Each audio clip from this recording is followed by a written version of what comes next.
पहले ही संस्करण में एमआई के खूंखार हथियार ने आरसीबी को चैंपियन बनाया। फाइनल में इस मैच विजेता खिलाड़ी ने है अपना लोहा मनवाया। तो भाई साहब, आरसीबी टीम 18 साल बाद चैंपियन बन गई है। यह सूखा उनका खत्म हो चुका है। 17 सालों का इंतजार 18वें साल में जाकर खत्म हुआ है। लेकिन अगर हम इस मुकाबले की बात करें तो यहां पर आरसीबी के लिए एक बहुत बड़ा छुपा रुस्तम खिलाड़ी सामने आया है। एक अनसंग हीरो जिसने वक्त, हालात, जज्बात, तकदीर और तस्वीर इस संस्करण में आरसीबी टीम की बदली है। खासकर आईपीएल फाइनल मुकाबले की बात करें तो यह खिलाड़ी सबसे खास खिलाड़ी आरसीबी के लिए साबित हुआ है। यह एमआई का खूंखार हथियार हुआ करता था। ये जो एमआई टीम की तरफ से एक नहीं, दो नहीं, तीन ट्रॉफी जीता हुआ है। इसके अलावा फाइनल में खेलने का ये जो अपार अनुभव इस खिलाड़ी के पास था, उसका फायदा आरसीबी टीम को मिला, आरसीबी क्रिकेट प्रशंसकों को मिला और आरसीबी टीम को पहले ही संस्करण में उन्होंने चैंपियन बना डाला है। अब तक तो आप समझ ही गए होंगे कि ये चर्चा किसके ऊपर हो रही है। ये चर्चा कृणाल पांड्या के ऊपर हो रही है। क्या अद्भुत, क्या अविश्वसनीय, क्या अविस्मरणीय प्रदर्शन इस गेंदबाज का रहा है आज के मुकाबले में। कहते हैं ना यार, टैलेंट आप खरीद सकते हो, लेकिन जो अनुभव होता है उसको खरीदा नहीं जा सकता, उसको मोला नहीं जा सकता। वो अनमोल होता है और उसी अनुभव का फायदा आज कृणाल पांड्या को मिला। कृणाल पांड्या जो कई आईपीएल ट्रॉफीज उठा चुके हैं, कृणाल पांड्या जो मुंबई इंडियंस को आईपीएल ट्रॉफी जिता चुके हैं, कृणाल पांड्या जिन्होंने साल 2017 में अपने दम पर, बल्लेबाजी के प्रदर्शन पर, गेंदबाजी के प्रदर्शन पर एमआई को चैंपियन बनाया था। फाइनल मुकाबले में प्लेयर ऑफ द मैच बने थे और आज एक बार फिर से कृणाल पांड्या ने अपना दमदार प्रदर्शन, अपना काबिलियत, अपना हुनर विश्व पटल पर दिखाया है। आरसीबी जो 17 सालों से ट्रॉफी जीतने का इंतजार कर रही थी, वो इंतजार खत्म करवाया है और एक बेहतरीन, एक अद्भुत, एक अविस्मरणीय प्रदर्शन देकर फिर से मैन ऑफ द मैच की ट्रॉफी अपने नाम फाइनल मुकाबले में कर लिया है। यानी ये तय हो चुका है कि ये जो कृणाल पांड्या है भाई साहब, ये प्रेशर सिचुएशन में डिलीवर करना जानते हैं। कृणाल पांड्या को पता है कि कब, कहां, किस तरीके से प्रदर्शन करना है। आईपीएल फाइनल के दबाव वाली परिस्थिति में किस तरीके से उभर कर अपना बेस्ट देना है और आज उन्होंने वही कर्तव्य निभाया है। बात करें अगर पंजाब किंग्स की स्ट्रेटजी की, तो रणनीति साफ थी कि सुयश शर्मा इनके विकेट टेकर हैं। सुयश शर्मा अभी तक पंजाब किंग्स को इस संस्करण में परेशान करते हुए आए हैं, तो सुयश शर्मा को पहले ही ओवर में कूटा गया। पहले ही ओवर में 2-2 छक्के लगाए गए और सुयश शर्मा को बैकफुट पर धकेला गया। रजत पाटीदार को अपने प्लान में बदलाव करना पड़ा सुयश शर्मा के खर्चीले होने की वजह से। लेकिन दूसरे छोर से जो उनका दूसरा स्पिनर था, जिसके पास अपार अनुभव था, उसने वक्त, हालात, जज्बात, तकदीर और तस्वीर रॉयल चैलेंजर्स बेंगलोर की इस मुकाबले में बदली। कृणाल पांड्या ने भाई साहब दूसरे छोर से कसी हुई गेंदबाजी जारी रखी।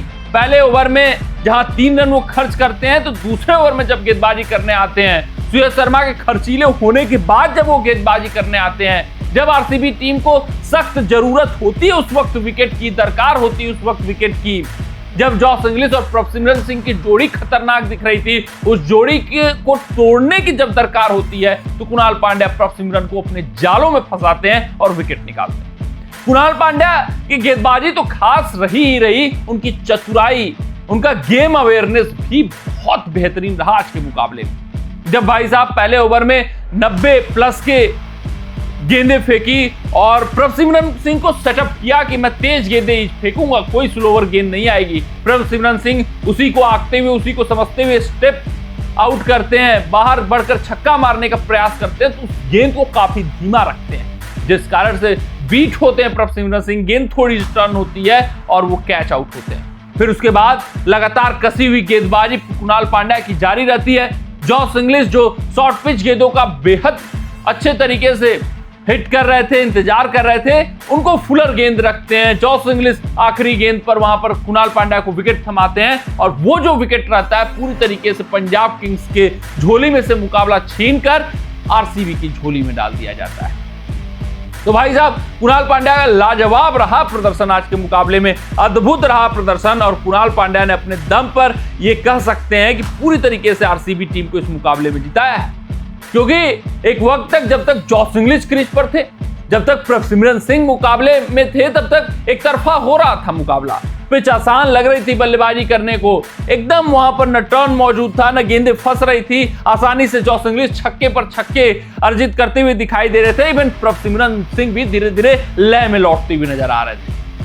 मायूस चेहरे आरसीबी क्रिकेट प्रशंसकों के दिख रहे थे, आरसीबी टीम के दिख रहे थे, कंधे झुकते हुए जा रहे थे। लेकिन कुणाल पांड्या के 4 ओवरों के स्पेल ने पूरी तरीके से मुकाबले को बदला है, पूरी तरीके से पंजाब किंग्स को बैकफुट पर धकेला है और आरसीबी को मुकाबले में लाया है। उम्मीद कहीं से जीत की जगी है तो उन 4 ओवरों के स्पेल की वजह से जगी है, क्योंकि सुयश शर्मा को बैकफुट पर ढकेल दिया गया था, प्लानिंग और रणनीतियों में बदलाव आ गया था। रोमारियो सेफर्ड का प्रयोग किया जाता है वहां पर सुयश शर्मा जब दबाव में आते हैं, तो अनुभव नहीं था सुयश शर्मा को कैसे आईपीएल के मंच, फाइनल के मंच पर प्रदर्शन करना है, लेकिन कुणाल के पास था। वो 3-3 एमआई को ट्रॉफीज जिता चुके हैं, उठा चुके हैं, एक में मैन ऑफ द मैच भी थे मुंबई इंडियंस के लिए। तो आज फिर से फाइनल मुकाबले में दमदार प्रदर्शन करके मैन ऑफ द मैच जीतकर कुणाल पांड्या ने दिखा दिया कि वो बड़े ओकेजन के खिलाड़ी हैं, जहां पर एक से एक बड़े दिग्गज गेंदबाज खर्चीले साबित हुए इस मुकाबले में। वहां कुणाल पांड्या 4 ओवरों में मात्र 17 रन खर्च करते हैं, 2 महत्वपूर्ण सफलताएं दिलाते हैं। और ये जो स्पेल था वो गेम चेंजिंग स्पेल था। इसको भुवनेश्वर कुमार ने कबूला, इसको जॉस हेजलवुड द लीजेंड ने कबूला। इवन विराट कोहली मेंशन करना भूल गए कुणाल पांड्या को, लेकिन कुणाल पांड्या की आज जो गेंदबाजी रही उसने आरसीबी टीम को हारा हुआ मुकाबला आप कह सकते हैं जिताया है। क्योंकि एक वक्त तक लगभग पावर प्ले के ओवरों में मुकाबला एक तरफा था, लगभग पंजाब किंग्स अपने प्लान और रणनीतियों की तहत चल रही थी, लेकिन आउट ऑफ द सिलेबस भाई साहब कह सकते हैं कुणाल पांड्या है, क्योंकि वो सुयश शर्मा के खिलाफ पूरी तरीके से तैयार थे। सुयश शर्मा ने उनको परेशान कर रखा था। क्वालिफायर 1 में सुयश शर्मा ने 3 विकेट लिए थे, लीग फेज में 2 विकेट लिए थे। सुयश शर्मा को तो वो तैयारियों के साथ आते हैं उनके खिलाफ, लेकिन शायद कुणाल पांड्या के खिलाफ वो तैयारी नहीं की होते हैं, उतना होमवर्क नहीं किए होते हैं, जिस कारण से उसका खामियाजा उनको भुगतना पड़ता है। और कुणाल पांड्या इस संस्करण की मैं बात करूं तो सिर्फ फाइनल ही नहीं यार, इससे पहले भी दमदार प्रदर्शन कर चुके हैं और इस संस्करण में आरसीबी की तरफ से सबसे ज्यादा मैन ऑफ द मैच जीतने वाले भी खिलाड़ी कुणाल पांड्या है। 1-2 नहीं 3-3 मैन ऑफ द मैच इस संस्करण में जीते हुए हैं। और अगर ऑक्शन टेबल पर सबसे बड़ी कोई चीज हुई है आरसीबी के लिए तो कुणाल पांड्या का एडिशन हुआ है। एक मुकाबले में अपने बल्ले से जिताते हैं, कई मुकाबलों में अपने गेंद से, पहला मुकाबला जो केकेआर के खिलाफ था वहां 3 विकेट निकालते हैं, अपने गेंद से जिताते हैं, और आज फाइनल अपने गेंद से जिताते हैं। यानी बतौर गेंदबाज और बतौर बल्लेबाज दोनों ही तरीके से कुणाल पांड्या आरसीबी के लिए बड़े हथियार इस संस्करण में साबित हुए। कमेंट सेक्शन कमेंट करके बताइएगा कि आरसीबी का ये जो चैंपियन बनना रहा उसमें कुणाल पांड्या का कितना बड़ा योगदान। मिलते हैं आपसे अगले रिपोर्ट में, तब तक अपना ध्यान दें, सुरक्षित रहें, स्वस्थ रहें, मस्त रहें। जय हिंद, जय भारत।